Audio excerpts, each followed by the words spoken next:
I heard that as well. Good afternoon, everyone. Welcome to another episode of Tony Talks. And today is Monday. You guessed it. That's right. Marketing Mondays. Tony Talks is a show where I come on and speak with inspirational leaders, influencers, and change makers, people that aren't just doing well in life, but that are doing good in the world by contributing their time, their heart, their resources, and by sharing the information that they have with others to make this world a better place. Certainly, especially with the people that don't have that information readily available to them. And like I said, today is Marketing Mondays. We've been gone for about 2 weeks. We started up last week, but certainly we've gone through 2 Mondays already with no Scott Martin in Marketing Mondays, and today is Monday, and we have with us the great Scott Martin. What's up, brother? Hey, how's it going?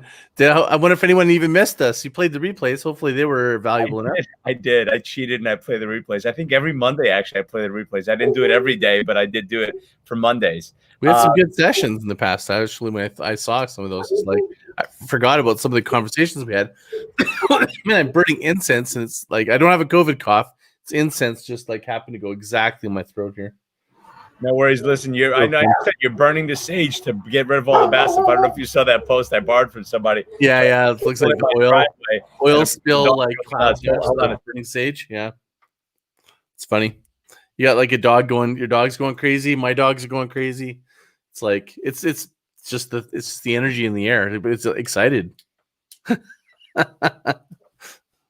Actually, I just had somebody pull in my driveway, so the dogs automatically go crazy. Yeah, I know. I get it. So, what's on the agenda today? You've been busy learning some new stuff. Learning some new stuff, and actually, that's a great way. So, it is all marketing. So, and I do want to get into and I did hear. I spoke to Brian briefly, so I heard that you had a really great conversation with Brian, which we can get to as well throughout the call. So. We were talking about the marketing and the new insights that I've garnered from the time that I took because I was out for a week, really getting certified as a trainer in the business turnaround. Doing deep dives into a business, helping businesses turn around, turn up. How to scale businesses at another level. Obviously, I was already a business strategist before, but this is just took it a lot deeper. And one of the things that we did that day, and obviously I've been learning a lot about marketing, just hanging out with you for the last couple of Mondays. But this went to another level because it was like 10 hours. They were just sharing information.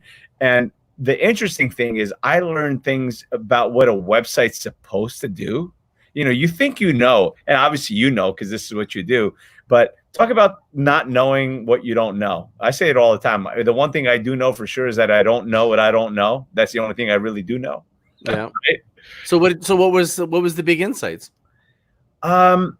Everything from everybody talks about blogs. I'm like, I'm not going to write a blog. Writing blogs is like a drag. Who the hell's reading blogs anyway? So I'm doing the vlog. They're on. Well, not only are they on, are people reading, but the big thing is the SEO all comes from the blogs, and I didn't know that. Yeah. See, everybody's chasing these like little SEO and pay-as-you-go stuff. If you make really good content, original content, over time, that will do so many different jobs simultaneously, and SEO being one of them. Yeah, and so not to mention adding value to people. So yeah, blogs. People think blogs are dead. People think email's dead. Everybody's chasing the shortcut. Like we need to be on the next chatbot thing.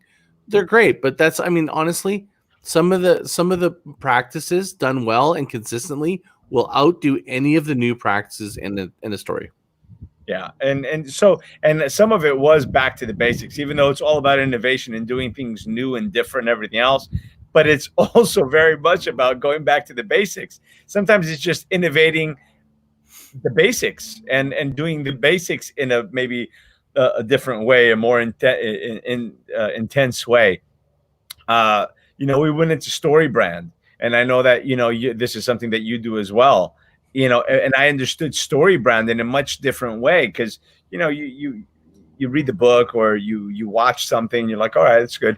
But they literally took hours to come up with the brand, right? To come up with your story brand, from the questions to how it was all put together. It was just a fascinating. I'll put it this way. I have. What's your story brand? What's that? What's your story brand? Well, I can read it to you of what I wound up coming out of there with. Hold on, I'll pull it up.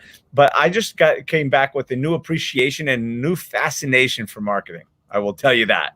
And that was just one of the days, but obviously the other parts of it, of the going in depth into business and some of the things that people take for granted, that we take for granted, mistakes that I know I've certainly made, that so many people make. It was an all around great learning experience, and I'm excited to be working with people already and looking to take on another 3 or 4 clients. That so what gets you excited about it? What is it? Is it that you are uncovering insights that are going to help your business, or is it's fun to do and you can see you can see yourself doing more of it? Is it less scary? What about it is? It's less scary because it's more understandable. B, it's because it can help my business, but even more importantly, I can use what I've learned to look at someone else's business and tell them how important it is to go get somebody to do marketing for them and stop trying to do it by themselves. Because you have multi-million-dollar companies that they have, that the owner or the owner's wife or the son or somebody's doing it, which I guess they may be doing a fair job.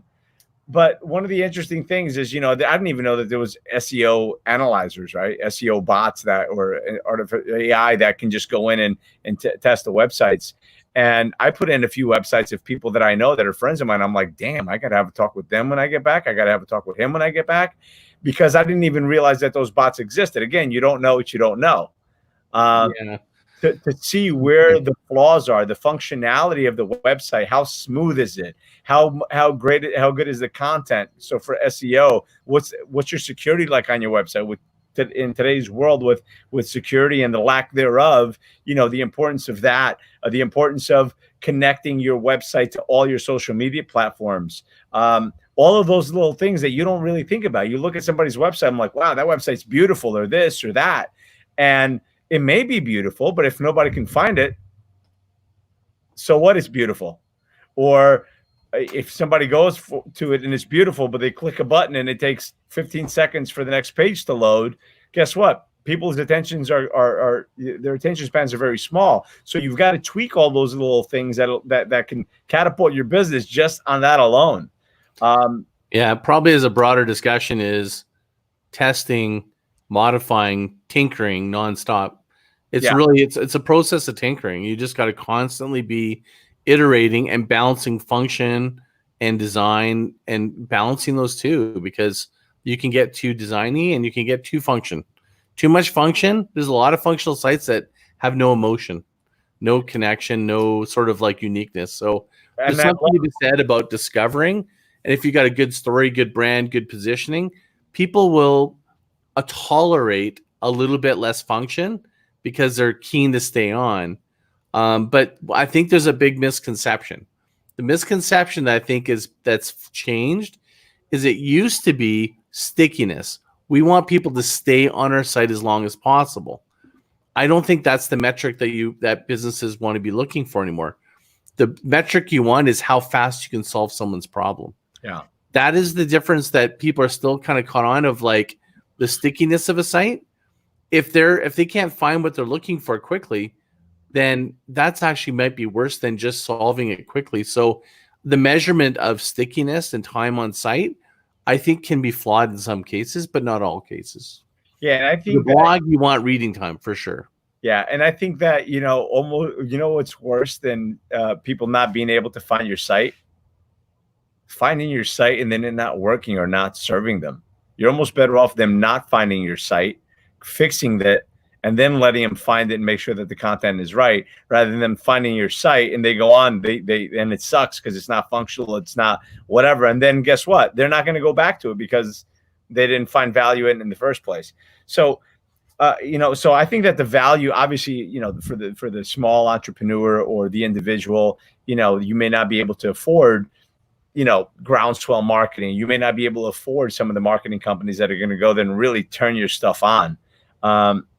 So you're going to have to continue doing that until you can get to the point where you can do that. Oh, I think do it yourself is useful. It's not a badge of like I don't have budget. Even if you have money, you should learn some level of it, because how can you manage something you don't understand? How can you measure something you don't have any insight into? How do you biggest learning experience for me, because I'm like, oh, that's why that's important. So it's like you said, you can't manage it aside from, it looks great. Oh, you got a bunch of hits. Oh, but unless you understand the mechanics behind it, it's difficult to manage somebody that's doing it, because it's important to know the basics and the functionality of it.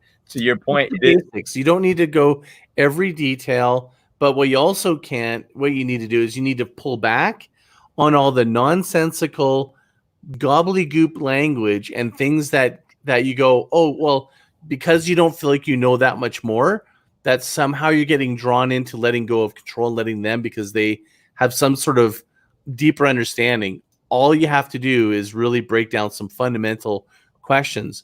How does this, for example, if you know your website's goal is to be a hub site and you're really directing people to your North Star, which is subscriptions, you just simply have to go, okay, that sounds great. Explain to me how this fits with our North Star.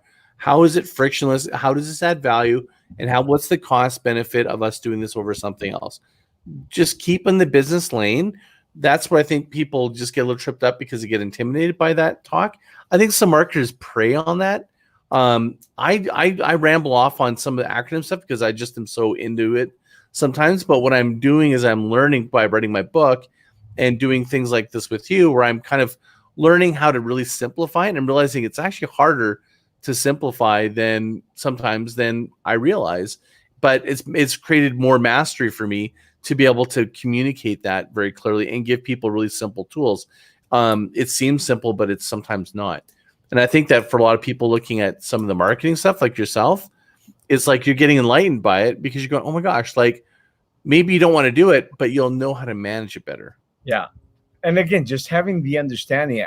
Seriously, I look at a website now, it's so different, because I'm like, because I can look at it maybe almost with a more critical eye, but I understand, not to oversimplify and to sound corny, but it's like I understand better now what a website's supposed to do than I did before. We all think we know what a website's supposed to do. So what is a website supposed to do? Damn it! You look at you. Are you? Did they put you up to put me at it? Well, you got all this insight. I know. No. Oh, then listen. And whether this is a correct answer or not, the website's supposed to give the information to the person that's looking for it, provide in a simple, effective, efficient, clean fashion, give them the opportunity, lead them to what it is, explain to them what it is that your product or service is, and then take them to where you can offer that product or service and have several call to actions and several different opportunities on every page to go ahead and buy now, right? Because so you're supposed to it's take them from, to use, unblinded and Sean Callaghan's term, to go from hello to yes. They found your website. Now, how can you position yourself as the expert and let them know that what you offer is the solution to their pain and their problem, and then offer that to them, right? Mm-hmm. I think at a high level that would be true. Although a lot of times, don't you find sometimes that you're not ready to buy? Yes, and sometimes it's just about getting information, but sometimes it's just about trust. Sometimes it's just about making a connection. Sometimes it's about just like, I'm willing to not buy, but I'm willing to maybe subscribe, right? Or maybe to go, you know what, I want to see what you're doing on to Instagram.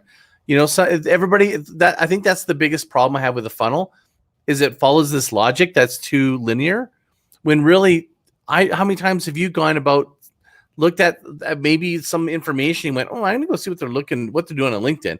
but you didn't do that last time. You went and looked at someone else. It's like sometimes it's circumstance. Sometimes it's you decide you want to like do some social proofing. Sometimes you want to see what's new. They didn't have anything on their site, so you thought maybe they might have something on Facebook. Like that's an ecosystem, and I think that engaging. Yeah, make sure it's engaging enough for them to look deeper. Yeah, I think the whole idea that the website's like this island is over. I think that to me, it's more like a hub. It's more like a piece of the ecosystem. Is maybe, but it sounds like they were giving a very good description of like once they're there, what would be the ideal transactional, because not all websites are transactional and not all relationships are transactional. Right. Some are relationship, meaning some people are going to want to take content and learn and get to know and trust you before they want to interact with you. Or there's multi-stakeholder decision makers, which means there's more than one stakeholder that has a decision in the process. And that sales process might be over a period of multiple periods of time. The website's only there to facilitate. Might be that the marketing machine or the opt-in or the process that you drive is going to drive the buying decision. So, but they gave a really good that description is really good at the high level for sure. Yeah, this was not their description. This is what I'm breaking it down. No, well, you did a good job breaking it down. I think that like that's in the end, it's like getting the right information, right person at the right time, whatever it is. And it's about, listen, we are in a relationship. Business is a relationship. It's a relationship with you and a relationship with your client, your customer. And we've come to a point in business and in society that businesses are saying the least contact and communication I have with the buyer, the better off we are. Hands off. We don't want to talk to them. We want the AI to talk to them. Automatic emails. We don't want to touch them if we don't have to. The reality of it is it all went high tech, so high tech. But now in today's world of no touch, literally between AI having taken over and everybody wants to be no touch to with COVID-19 and kind of no touch, no breathe, no come in within 6 feet and everything else. I think it's that much more important to not just be high tech, but it's important to be high touch. And that high touch is being able to communicate with them with personalized email or maybe some other type of way where you can gain their trust, get them to know who you are, know your product at least, or your company, not to know you personally, but know what the culture of your company is, know really what is your mission statement, not some boilerplate bullshit thing that people put up, but seriously, something that's really going to speak to people. Because one of the things that Tony Robbins is where I heard this from. When you speak from the head, it gets heard and goes to the head. When you speak from the heart, if it's done right, it gets accepted, it gets heard into the heart, it gets received into the heart, right? So I think that again, it gave me a new perspective on marketing and a new appreciation for you and what you guys do. For seriously, it was a very enlightening thing. And again, going back to even the story brand, this is something that we worked on this for like an hour. So check this out. So story brand, obviously, what story brand is. And I think this was fascinating. This was done really so quickly. And certainly I had somebody help me with this, right? Putting it together. So as a business leader and provider, so this is for GetUpNGrow, right? Life and business strategist. As a business leader and provider, you struggle to achieve a sense of balance in work and family life. You feel overwhelmed, consumed by financial and family pressures, and the fear of failure is looming. You're searching for clarity, appreciation, confidence, and quality time with your loved ones. You need someone who can guide you to discover success and happiness. GetUpNGrow and understands the anxieties and threats you're facing. We've been through it, we've walked others through it, and we've overcome it. Our team of certified trainers and strategists ease suffering the world by helping people grow through what you go through. In our 12 session, I'm modifying this. In our 12 session package, we focus on common issues we face as leaders, including developing confidence, focus, courage, productivity, and more. If you don't make the step to grow, you will continue to keep running the same patterns and getting the same results. You risk a cycle of burnout, unhealthy relationships, unhappiness, stress, overwhelm, and a lack of fulfillment. By registering for the GetUpNGrow system, you'll receive lessons, tools, and strategies that will show you how to uncover more clarity, more focus, and increase productivity.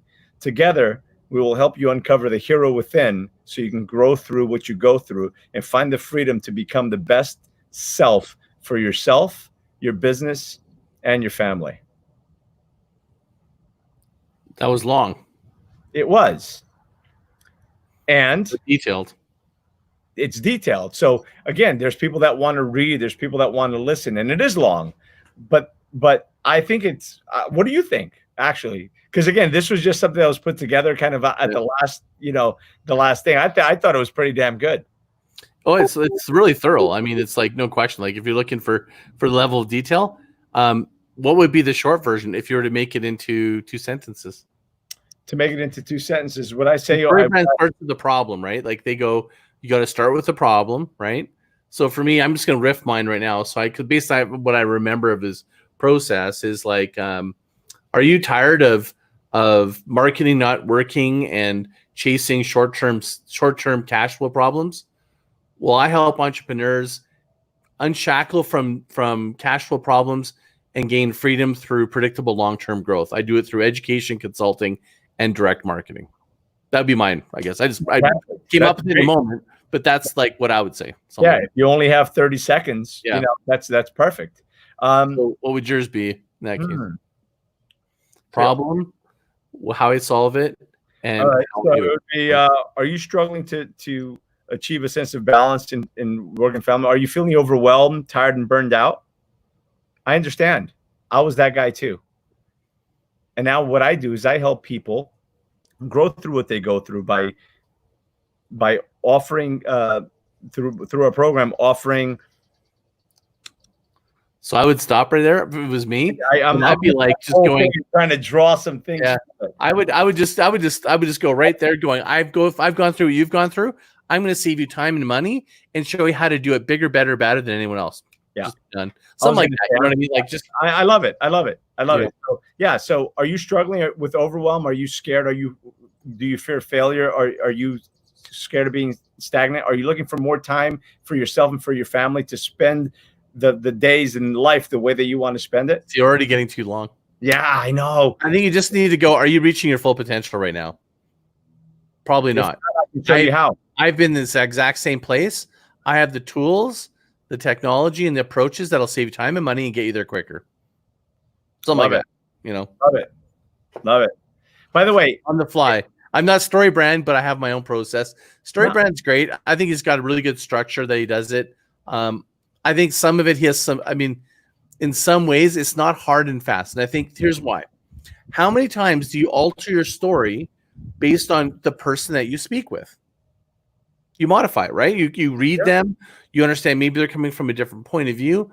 That's how people need to look at their story, or the type of stories, plural, brand, is have a variety of different ways that you would say your story. But at the core, what's their motivation, the perceived value that they're going to get minus the perceived cost? Like just break it down really simply and just go the whole, like, why am I even listening to you? It's going, your motivation is you want to gain more freedom in your life. The perceived value is I've already been there, done that, and I got a system to get you there. The perceived cost is it's really cheap. It just takes a little bit of your time and a little bit of energy. Boom. Like, then just say that story in different ways, depending if someone wants more detail, if they're male versus female. So I think that what a lot of people do is they fret over a perfect statement, is have at the core what it is, and then go, how can I say it different ways? So that way it always feels. So what you're doing in some ways, it's a bit of a Jedi mind trick, is you say the same story, but said differently. So that's it. Maybe the first time someone like I was talking to Brian, he likes things visual and really quick. Someone like that gets that piece, but somebody who wants the detail gets the other one. But it's the same story, but just said slightly differently. So I think a lot of people should just keep practicing their story. Listen, I think you're right on point, because whether you're speaking to a man or a woman, whether they're older or younger, whether they're brand new in business or they've been in business for 20 years, whether they're married or single, divorced, or, so absolutely, you absolutely have to customize this. So I just read that because I think it was a really well, it is long, but it was put some energy into it. I like it. It's like you thought about every line. I got it. Like if I was reading it and I was in detail, if I wasn't listening, but if I was reading it, I'd be like, wow, this is really thorough. It's so like I love the challenge of going, and I'll probably go back and listen to this video and write down what you said so that I can take that and blend let's it. Write the story. Let's write the story right now. Let's apply this and go, how can we, so someone's go, what's the story of why they should listen to this show? Not the whole picture of everything else you do, just this show. Let's just do it for Marketing Mondays. How about that? I love it. So not just this show, but this show on Mondays. What would be the story? So what would be the problem that we solve? Right? So the problem that we solve is we help people look at marketing in a different way. I like that. It's true. We do. So it's about innovating old thinking and thinking or bringing up fresh ideas that are working today. Okay. Here's my take on it. My first stab anyways might be, this is if you're tired of the same old marketing information and you want to get something that's live, informal, but yet informational, and you feel like you can connect to in a live way, this is a show where it's unconventional, but there's really great insights that come through this conversational type approach that you can be involved in. Meaning somebody could put a comment in right now and we could jump on and have a chat. It's kind of neat that way, right? That's so you gotta look at what's the unique point of difference of doing it live. People there's no hiding. I can't have a script. If you catch me on a conversation, how many times have we come on? We didn't even know what we're talking about. I had to go, okay, I guess I'm making a presentation now. That's a demonstration of being live.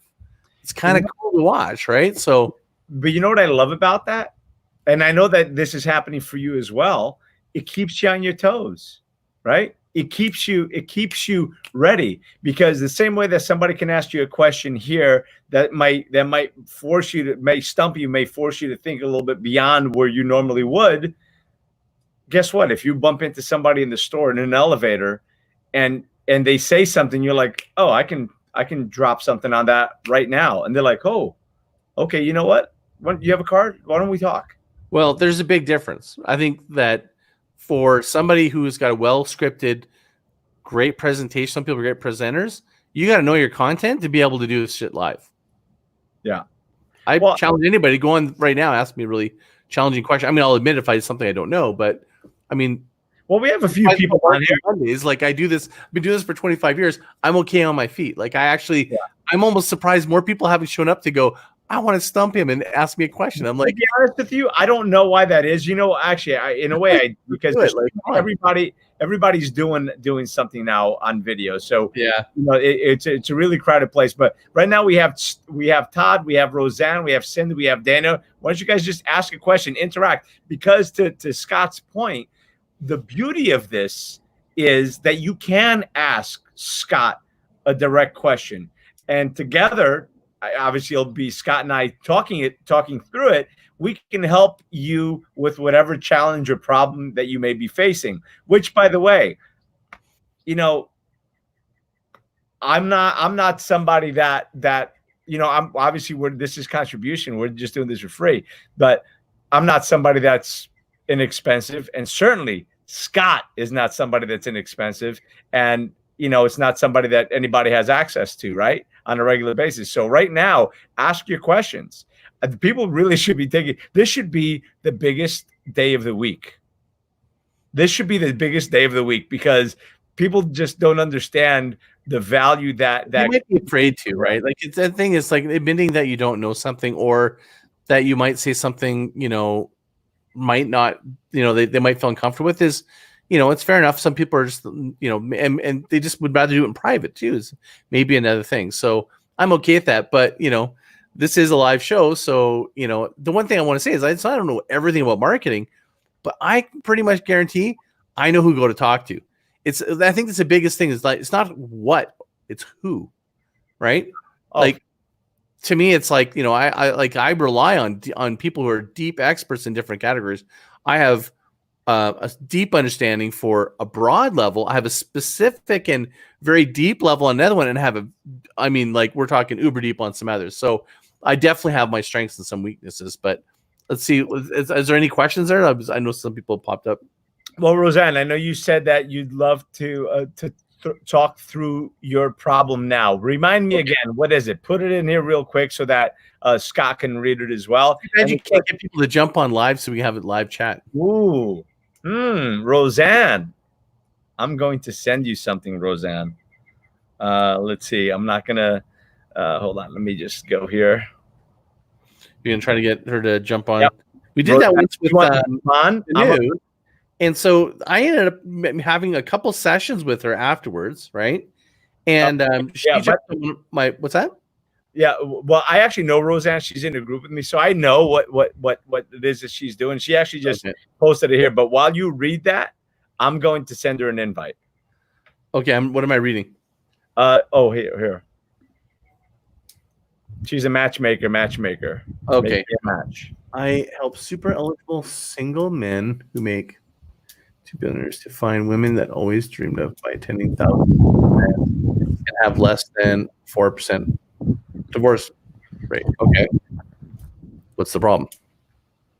Seems like if you got that success, it's a good product. So is it awareness? Is it one of the challenges with that business is if you do your job well, you lose your clients. Well, yeah, but you also gain some fantastic referrals, right? Because again, it isn't just referrals, but the same. Well, yeah, of other people that are looking for the service that you're providing. The reality of it is, it's not living in that scarcity mindset. It's living in the abundance mindset, right? But for her to get momentum with that, she has to have like 3 or 4 referrals for every one happy customer, because of those, how many are going to be follow through and convert? There needs to be a table of actually what that conversion table is. Otherwise, she's spending money on new leads, or whatever your marketing is putting too much on new leads. So here's what she says: I don't aggressively market to them or nurture, and they won't go on TV and tell the world they hired a matchmaker. She deals with high-level executives and it's a tough one. Because how do you get them to do it? So what you need to do is you need to have tiers of referral of information. So follow along for a second. So first of all, sometimes it's like people don't want their name, or they want their video. They don't want their. And I just sent you a Facebook message with an invite to come on live with me and Scott. So why don't you go on that? And I've got a total approach that will change your world in getting referrals. I've done this multiple times. It's not unique. Awesome. Yeah. So listen, while we wait to see if Roseanne jumps on, tell me about your little talk with the. He doesn't like me when I say the Brian Bradley. He is the Brian Bradley. It was great. We had a really good chat. So Brian, I mean, I just finished doing a podcast with the Chris Do, who is Tony Robbins of design and branding, right? Like mostly like for the design industry. Like if you're an up and coming designer, a freelance designer, he has a school just for you called The Future. And I think he's probably reached millions of people. He's got massively followed, making incredible content, teaching these creatives not just the tools of how to be creative and how to do design, but the business of it, and also the processes to how to manage your client stuff. So it's like this whole ecosystem for like basically what I call creative entrepreneurs. So I had him on my podcast because he had an incredible ironic. This is could be very interesting, by the way. He had this really controversial podcast called Branding versus Marketing, and they were on there talking about story brand and how he has this controversial video and he's said this on stage. I saw him at Business Mastery going, "You shouldn't do branding unless you do $50 million or more," and they're losing their fucking minds over this. And I'm like, I'm in agreement. I'm like, I don't know what he's talking about. He put so much weight into story brand and only story. It's the only way to go. Branding doesn't do anything for you unless you're at that level, which is completely inaccurate in my point of view. That's my personal point of view. Anyways, there's a whole podcast of Chris Do talking about this, who's legend in this space, with some other people who are also legend in marketing branding. And they happened to bring up the story brand thing. So anyways, I had Chris Do. I invited him on my podcast, and we talked a little bit about branding versus marketing and his vision. His vision is to reach 1 billion people to help them do what they love to do creatively and be creative entrepreneurs. And so he's launching this really big initiative, and I would call him the Tony Robbins of design branding, right? For those guys. So I had a great conversation with him, and I told him about my Tony Robbins experience and I brought it up even in the podcast, how like a couple examples about fulfillment, lack of fulfillment's like the biggest failure, whatever. And how this is gonna be great fulfillment for him and his success in his life. So afterwards, he asked me about, what this whole Tony Robbins thing. It's like, I actually sent somebody to Tony Robbins, and he wasn't super impressed with when they returned. They didn't quite get the result he was maybe hoping for. But it's not really Tony's fault. It's like the guy could have maybe been out of the room. Who knows, right? So he asked me about like, hey, I'm curious about how does Tony keep people awake all the time? I'm like, oh, there's a whole science behind it. I could see his eyes rolling, and he's like, I'm going, no, really. There's like, but let me get you in touch with a couple people from Tony. And the first one I was thinking about was him, because I'm like, maybe him and maybe even yourself as a trainer maybe walking through the process. And the reason why is that not only would I think that he of course does that at live, at the events with Tony, but more importantly, the mission that Chris has with all these designers, what are they doing all day? They're sitting.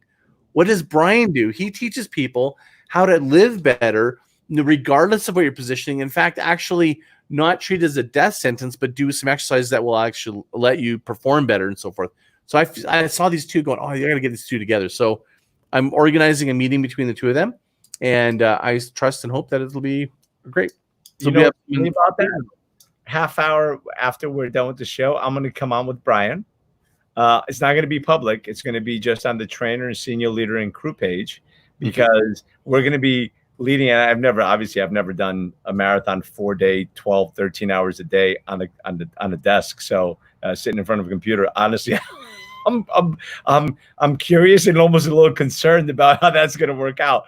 But I'm going to come on with him, and we're going to go live on those pages just to make sure that all the trainers and senior leaders and crew and everyone that's involved has access to specific particular exercises that they can do. And at some point, probably on Saturday, I'll have him redo it for the general audience as well. So yeah, it's great. That's why he said, why don't you ask Scott what we spoke about today? Because it's exactly what we're going to do in about an hour. On the That's hilarious. Well, it's good recorded, so then I can pass on to Chris, or could be useful to other virtual summit stuff. And we talked about like so many things that he's doing you wouldn't think of. Most people are just think of maybe him as like a fitness posture issue, but I'm like, look at the whole industry as it's changing right now. Virtual summits. How are we going to keep people moving and energized and blood flowing and paying attention?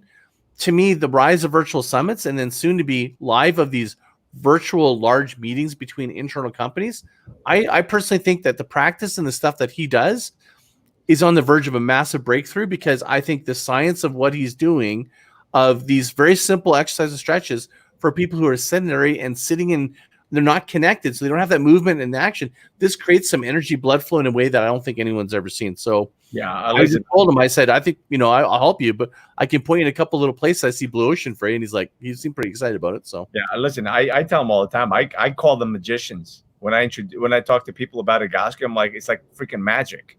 You do 3 exercises, your pain is gone.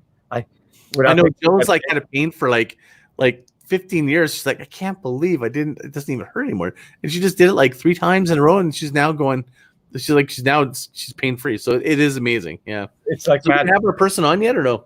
Yeah, she's on. I would just, right, let's roll. I feel bad. I told her that I was texting her. We're running out of time. I want to make sure we give her as much time. Here she is. It's Roseanne. Hey, hello, Roseanne. How you doing? Nice to meet you. I am blown away that I'm here, because just watch it. I couldn't coach Tony, because Tony is amazing. And for you to be able to, that badass and the way it makes sense that a guy who creates Groundswell would be that good with words. And it's like, stop the scroll. So I will tell you anything, because I know in your mind, you're going to stop the scroll. You're going to be able to tell me from what I do in my overthinking 26 years of matchmaking. And I created romance headhunting. I go out to events and I find girls that will date the most eligible. Oh, who wouldn't date the most eligible guys? But they're good looking and tall and kissable with good straight white teeth, and they're good guys, and they want a relationship and they want to be loyal. And they're like, all women watching this are going, who are they? Where are they? So Yeah. So I created IG Live and Facebook Live. I added to it last night, but I have no clue what to say on there. Most of my guys aren't on there, but I can send them a video clip. I can recruit hot chicks to go on there that are nice, maybe, if that's what you think I should do. Can you define the problem? What? Define the problem? Yeah, define the problem. Okay. The problem is everybody in America, but particularly my client, they pay me $30,000 and they tell me exactly what they want, but only if I think I can get it, will I let them hire me? Because if they want pie in the sky, if it's a 60-year-old looking for a 23-year-old, girls who are 23 don't want to see their father naked. So no, thank you. I am working with guys who want the relationship of a lifetime, usually within 10 to 15 years of their age. Closer the better, because they're more in demand. And they want somebody they want to spend the rest of their life with, who isn't going to take them for half their stuff again. And guys don't really have the ability to discern when a beautiful woman is in front of them, all their motivation. So I bet the problem is they make bad decisions. They aren't looking through, they're looking through rose-colored glasses. They don't get to the core of who a woman is. They don't have access outside of their circle of women. That's the problem you solve with them, but what's your business problem? Oh, my business problem is I'm not getting the message out to them. I don't have like a top 100 most eligible men in Arizona. Okay, so you're having a lead. So you have two stakeholders. You have your clients and the people you're trying to match. No problem with the girls, but you need to get lead funnel of these very unique individuals, right? I want more of the beautiful women that are nice on the inside, that they would love to meet, to be telling each other and know that I'm a really great, nice girl. But on the more important side is those girls tell their girlfriends when I really find a good one that's nice. And they're probably easy to recruit the girls. But guys don't tell each other, because the client said, Roseanne, I'm not going to let anybody else swim in my pool. He was a doctor. He's like, if I tell another doctor, he might get the girl I want. Boys think that way. And it's an ego thing. They don't want to share. And they just don't know what a matchmaker really should be. And I've done a poor job saying, here's what you should expect. So maybe right there is one thing you want to just discern is there's two clients. There's two referral situations. There's the existing client, right? Mm-hmm. Let's just put them out of the way, meaning the doctor that doesn't want someone else competing for the same girl. Guys are competitive. Let's just forget about those for now. Yeah, okay? They don't worry about that. All the people that you've served, that you're successful with, right? Mm-hmm. They arguably are they're no longer concerned because they have met somebody, correct? They're not concerned, but they aren't going to go on TV when they call to ask to talk to one of my happy couples for the most part. Right. So you just said one important thing. They don't want to go on TV. Can you blame them? No. Right. So, so what would be maybe start breaking it down from having different tiers of ways that they can contribute to that without that it's at their comfort level. So the ideal person, you might get a few of them that will be TV, put their name on there, show their spouse with them and tell their story. That'll be maybe represent 1% of your total referrals. Then what you do is you just go down from there going, well, what if I put you on TV and they didn't know your name? What if you went on TV and they didn't see your face, but they like literally you blurred them out, or you just showed, the lifestyle and so forth, and it was your voiceover, right? Then it's safe, like my voice, and you can talk with that. What if it's next if I just did pure audio? What if I just got you to do it in written?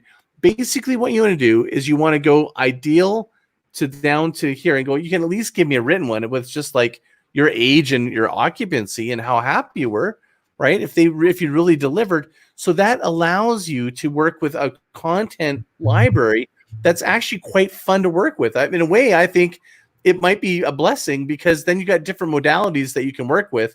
I know it'd be more, everyone would love to have video, but the reality is that not everyone's as comfortable.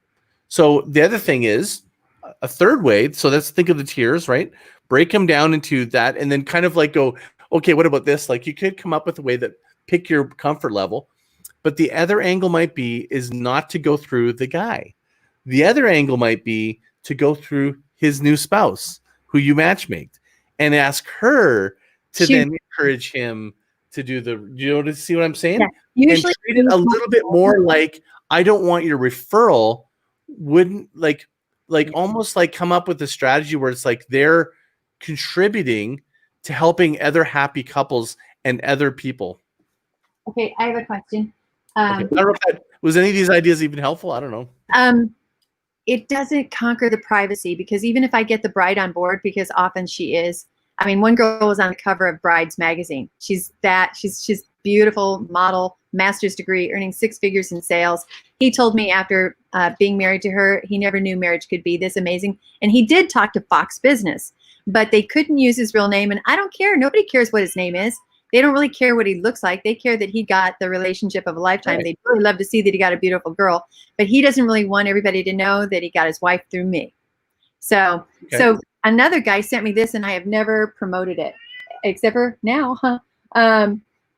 He called himself number 71, and at the time, 70 people had fallen in love with their first introduction. Mm-hmm. Because I get them everything. I was in the Navy. I'm super detail-oriented. Spies as the seal of approval.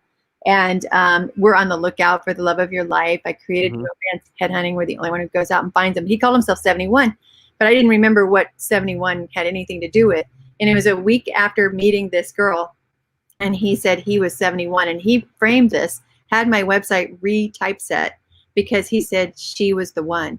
And he told me 4 months later, nothing could make him leave her. And he had been set up by all of his friends for years, because he's a good-looking 6'2", very fit, 11% body fat. I only know that because he told me at least 5 times, because he works out with a trainer who works his butt off. So that's the type of guy I'm working with. He's employed thousands of people, but he's really, really picky. How do I know you can get this? So the storytelling that I want to add into this is, he watches me at the wine taste at the Scottsdale Boys and Girls Club event, go up to girls. I said, show me who you want, and I'll go meet her. And so it's like a wing woman kind of thing, but he cannot be standing next to me because he looks like a crazy guy. I'm like, oh, I want you to meet him. No, I want to, yeah. So when he saw what I could do, if all these men across the country, they would want to fly in if they saw what I could do. And the girls would want to date them if they knew the kind of guy that hires me. So what do you do with all that? Maybe are you highlighting, why don't you create like almost a documentary style video of how your process and promote that? So what do you mean by a documentary style? So I mean, like I go to the restaurant. Make it promotional. Make it like it's a documentary. Like you're documenting an actual, like how your process you just described, because you said it was unexpected, and basically is what I'm hearing is that it was unexpected and it was really impressive and has a great result, right? So if you were to basically come up with a way to shoot it like a documentary, meaning don't make it super promo, like we help you find the perfect thing and here's what we do. Basically, just in real life, like come up with a way to showcase that and do everything you can to like do like documentaries. They hide privacy and stuff, right? Like, so you're getting the real deal, and you can behind the scenes talk about it. Like go, here's what I experienced, or the person behind the scenes can talk behind the veil of secrecy and go, and go, here's what I experienced in audio, but you can make it into a video. So you use these modalities, the same staircase about, but build it like a documentary so that a guy feels that it's like almost like this accounting, factual kind of like, wow, that is a really different, interesting process. To me, making a really hero piece of content like that and go, how do you then go just get it into a bunch of guys' hands? That doesn't require referral. It requires the referral became the permanent recycling piece of content. They have a different marketing challenge, which is how do you get that in the hands of people? And I believe that if you make it really compelling, that'll become a lot easier. How do I make it? You're becoming reliant on referrals. So do I need like a great storyteller with video? Somebody who can help me? Because I know I can tell my story colorfully. And I can go back to like the restaurant where this girl gave me a ring. You can't even see it. It's that bad. And it's so skinny, but she had 3 of them. And I'm like, why do you have 3 of those? And she says, I don't know. You want one? And she starts taking it off. And I'm just like, no, I just wonder why one has 3 of these. And she said they were gift with purchase at Victoria's Secret. And I'm like, damn, girl. You need to tell the story from a guy's point of view. Yeah. Well, and if he were there, he would have wanted to meet her. And she said there were no good men in this town, and that's how she was single. And the priest told that story at the wedding, that she said there were no good men in this town. So I imported him. He's from Nebraska. The whole crowd at church laughed, and I was a little embarrassed because nobody's ever mentioned me in a wedding, especially a priest. Mm-hmm. But it was cool because he said he'd married hundreds of couples, and he'd never seen a couple so fully desire each other. And I want to see if he'll go on camera. The priest? Right. So you're going straight to, I'll see if he wants to go on camera. I believe what you need to do is you need to be very empathetic. Guys, this is not something they're super comfortable with. Is you might want to approach this in a way that just goes, I don't want to just get you on camera. It's like, can you just tell this one piece of the story of just what the process was like working or whatever? Like break it down into approachable pieces, but first build a storyline like you're building a documentary film. And I think it's probably even more important is to stop telling the stories from the girl's point of view. I think you need to have it from a guy's point of view. A guy needs to go, okay, right? You're totally, the way you've been telling your stories as a guy doesn't resonate with me. I understand you're telling me because you want to tell a story, but I think you need a guy to tell the story. Who does that well, or can you do one spontaneously for me? Can I do one spontaneously for you? What do you mean? Tell me that story from a guy's point of view. Or what do I need to ask him besides how was the process? Well, I think that's what I mean is I think that from a guy's point of view, they have a perspective of what they experienced, right? So they're going to talk it like as if it's a guy going, I thought this thing was bunk. I'm so used to online dating. So your enemy is online dating, by the way. I can have the world at my fingertips. I can just click this. So you need to attack the enemy. The enemy is you're tired of wasting time. You're at a caliber where you cannot afford. You want vetted individuals. So a guy needs to say, I was concerned about the caliber of people or the trust that I have with people. They guided me through a process that I was both comfortable with, and it led me to believe that right away on first interaction, I was really impressed with the result. From a guy's perspective, it's like problem solving. You might want to think maybe have somebody that's directing this be a guy and try to really get that guy's perspective. And then, of course, have that ability for a guy not to go, it's just a guy talking to me. They see the result, meaning they see the women, they see the women's reactions. They see, like, to them, that's where you can use like all these wonderful reactions from men who want to be on there. And they're going, oh my gosh, that's what I want, right? So you want to architect maybe some sort of storyline or maybe a series of content. It doesn't have to be a documentary, but sounds to me like video, and I think video would be powerful. Listen, like Bachelor, like. Yeah, and I'll jump in there and just as well and say that while maybe all of your guys I got an idea that you've helped haven't been on there or aren't willing to come on and shoot a video, but there's got to be one or two that are more than happy to do that, right? There's got to be one or two that are happy to do it. What if there was someone successful and one of their drivers was significance? So Tony Robbins, right? They are celebrity already to some degree. They're already in the public view. What if you were to cast them in your show and you do a documentary of the story and you offer your service in exchange for full rights and full disclosure? Something to think about. Look at I'm Not Your Guru blew up Tony Robbins. This is your I'm Not Your Guru. This is your magic come to life. I think you just need to be on hunt for that. I think that would be amazing. And a documentary filmmaker with COVID and stuff with something right now, I mean, you could the $30,000. You could probably get that's probably what the budget would be for something like this done right. Maybe more, but I think that's probably a reasonable budget. Yeah, and you know what? There's no reason why you can't do a documentary. Just speak with someone, say, listen, I'm going to find you someone. Here's what we'll do. To Scott's point, if you want to find someone, I'm happy to be the person that's going to help you find that person. And the more reluctant the person is, the better. Yeah. Would you the more he's not like, I'm in front of the camera and I'm excited about it, the better. Really? Yeah.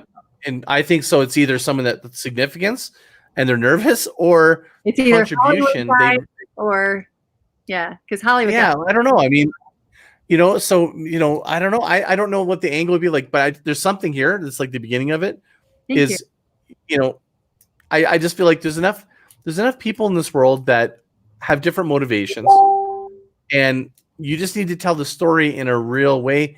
But even until you get there, you still have all these other ways you can get all these referrals without these guys leaving their privacy or still giving you the value that you're looking for these other guys. Right. So I mean, to me, I think that if you're looking at people that are trying to be hard to reach, they're super busy, how do you actually give them information? Because someone will share information going, you're a busy guy. You should look at this documentary, look at this information. And if they see the story, if they really get, I mean, I called it like, it's like making a wish. If you could actually close your eyes and make a wish for everything you ever wanted in a woman, and then you could open him up and you'd have like a lineup, and I could help you go through why each one is a really great contender. And you could go, ooh, isn't that kind of exciting? Was that thinking like a guy yet for you? Yeah, that's actually so. So to me, that's, so that's the kind of, maybe what you need to do is have that in a way that isn't on the side of bachelorette or bachelor, but on the side of it sounds to me that these guys are refined. It sounds like your process is really refined and respectful, is to go play a little bit more on that. That's why I said documentary, because it feels real. It feels like refined, and it feels important, right?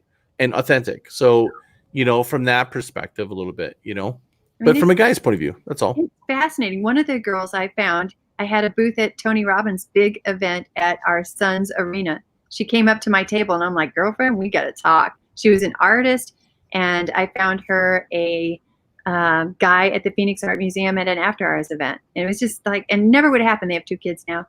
But our worlds don't intersect. And even if they did, even if we're standing next to each other, we still might never say hi. Right. Well, people need to, they need that dose of courage sometimes to ask the question. And that goes both ways, guys and girls. Well, one guy couldn't believe I knew the girl that I showed him that he liked the most. And he says, I've seen her at True Food with her girlfriend, but I'm never going to be the 21st guy to go up and hit on her today because I don't know anything about her, and I'm not going to interrupt their lunch. And I'm like, I will. You bet I will. I have her phone number. I'm calling. And we'll see if I said I didn't call her yet because she's so beautiful. She's Scottsdale beautiful. And I worry when a girl looks like that, and I want to make sure she's beautiful on the inside. So I called her when I said I'm calling to see if you're just as beautiful inside. And they're madly in love. Anyway, that's awesome. Girl talk. Sorry, Scott. Listen, no, it's good. Listen, guys want to magic, right? This is. I mean, it's like that's guys want to follow too. It's just more the think about how can you get your content where other guys are willing to share it, or they're willing to read it, understand it, or find it. Right? Marketing and targeting is like a secondary thing. I think the really just piecing it together in a way that somebody that's that busy that has discretionary income that actually goes, this makes sense for me to do. So you got to think of time, money saving, and caliber, and all these sort of things that I think you already probably do, but maybe in a way that is presented differently, that can get shared liberally. Well, and here's the thing. You've got to be ready. So here's the thing. There's a downside to doing this successfully, by the way. There's a downside. You put this video out, and then you have an onslaught of men that want to hire you, but there's only one of you.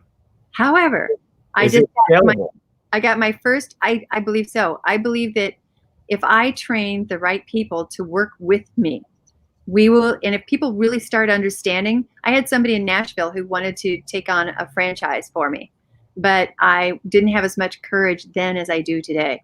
And I get the need is bigger than ever to have somebody, if they really grasp the concept, that you could actually headhunt.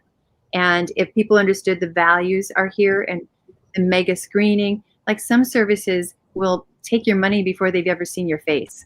And I'm like, how would you ever let somebody, give them a guarantee you could find them somebody if you don't even know if a girl will ever kiss them?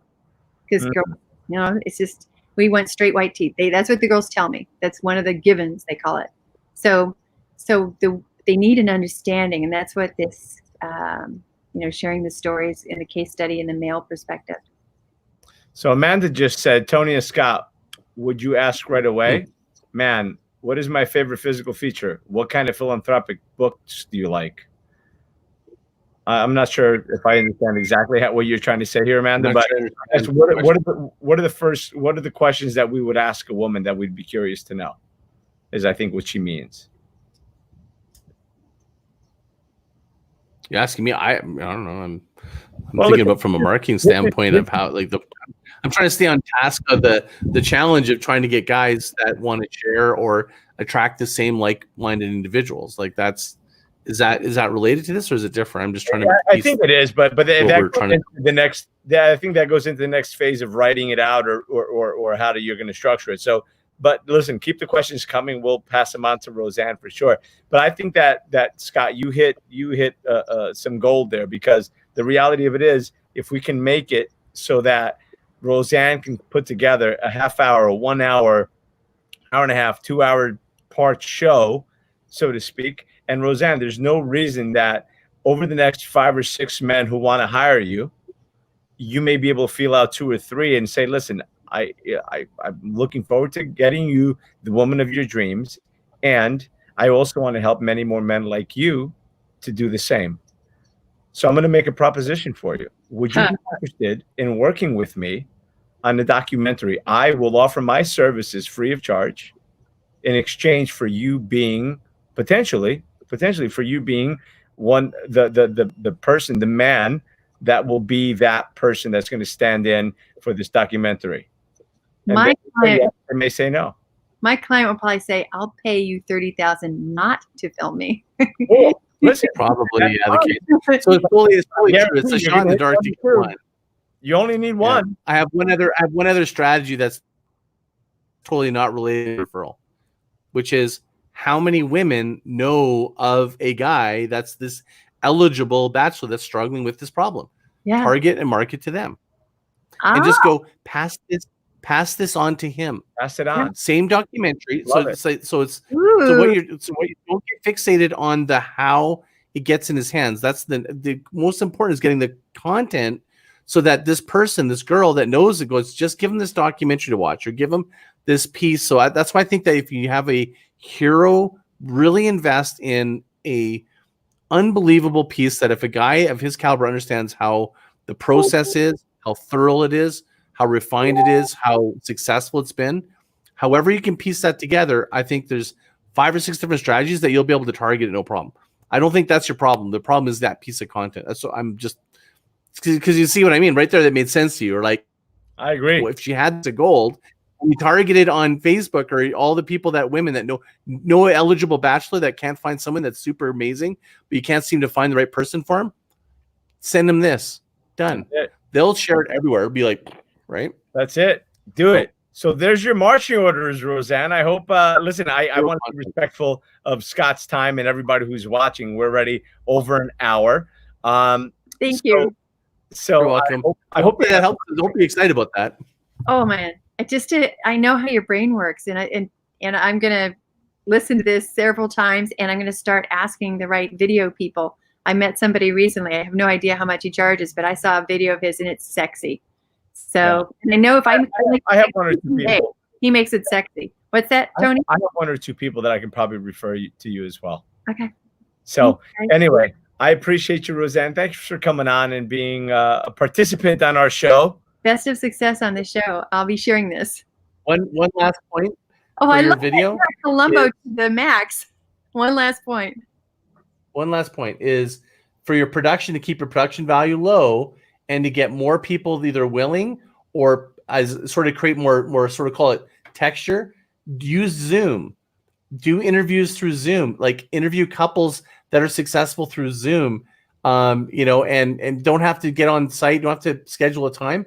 You could rifle through a lot of individuals for your documentary and have that as part of it. I think people accept that. It'll bring down your cost too. That's it. So can I have your cell phone number? Sure. It's 908. Yeah, he'll DM it to you. Yeah, no problem. Yeah, but I'll talk to Scott if Well, anyway, listen. Here's the thing. I'll just DM it to you. Roseanne, you already have access to me, so you kind of get it second hand. Yeah, I got to ask him, right now, and yeah. But I don't want to say it over the internet, but if you just DM me, we'll totally be in touch. Okay. No problem. God, you guys are so awesome and so approachable and so brilliant. It's like this just doesn't happen. And by the way, for anyone who's watching, if you're looking for the right woman in your life, you can't find the right one. Or if you're a woman looking for the right man and you're looking for, either way, hit up Roseanne on Instagram at Roseanne Higgins. Because she's casting right now for the new show, which is Get It Right the First Time. That's the right. New show that's going to blast up. That's right. Oh my Get It God. Right the first time out. Roseanne, thank you so much for jumping on. I appreciate you. All right. I will I'll connect you with Scott. So all right. Thanks. I'm gonna close up the show. Roseanne, thanks. Hold on, Scott. Don't go away. Roseanne, nice to see you. Thanks. Thanks, kids. Ciao. See you.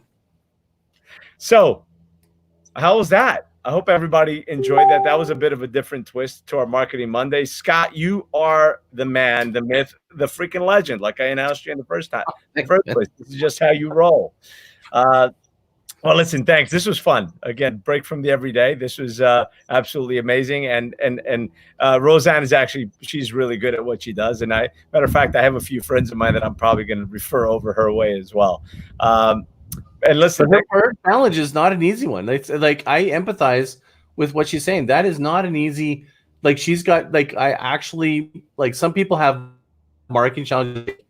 It's like, you just need to do these things. With her, she's definitely got, there's a very interesting challenge that she's faced with, and I can empathize with that. She's got a great service she's delivering, and it's got to be frustrating not be able to scale that. But I think and she's dealing with really high net worth individuals in most cases. So the privacy factor is obviously it's there. And I understand. I've got a few friends of mine that were actually that have faced similar things. And I know for a fact that they wouldn't want to be out and sharing their stories. So, but somebody be targeted writing problems. Yeah. Yeah, but there's a bunch of people that are more than willing to be out there and share their story. So we'll see. We'll see how things work out for Roseanne. She's a badass though, and she's actually one of the clients. I'll say one of my clients as well in another venture that I've got, helping people to get their business launched and out or scaled really. So definitely she's somebody that we're working on. So glad to have her on. And Scott, you, my friend, like I said, I just want to say thank you again for showing up like you always do. I look forward to Marketing Mondays coming up, and I'm going to work on my little my little 30-second pitch. Yeah, I'm going to quiz you next time. Yeah. That'll be the homework for next week. So I'll make sure I take care of that. Anyway, thank you again, brother. Any last words? It's like marketing is like dating. Don't try to, you gotta have a little bit of rapport before you go in for the kiss and beyond. You know what I mean? Marketing is the same thing. And, maybe this is in terms of how she approaches some of these people for referrals is just, meet them at their comfort level. That's it. I love it. Marketing is like dating. You don't go in for the sell right away. You got to slow play, go easy. It's all about the relationship, and it's all about that comfort level. It's all about building that rapport. It's again, high tech, high touch. Well, maybe in dating to high touch, you got to wait on that, but you know what I mean. Be personable, get relatable. So with that said, my friends, just remember that life is not about how many times you fall. It's about getting up after every fall. You fall down 7 times, get up 8. And every single time you fall, you have the opportunity to get up and grow. And grow we must. Grow in your life, grow in your relationship, and grow in your business. And you know what? At the end of the day, it is all marketing, is it not, my friend? Everything from the cool hat that matches the shirt and the glasses that fit right and this and that, it's all marketing. We're always marketing. So anyway, with that said, I appreciate you, brother. And everyone, thank you for watching. If this resonated with you and you think that you're getting you got value out of this, and you think somebody can benefit from them, tag them on the video, share this video with them, share it to your page, share it wherever you like. We're also streaming on YouTube, so you can also share the link so somebody can watch it through email. So thank you everyone for watching, and I look forward to seeing you guys tomorrow. Ciao for now. See you guys. Have a great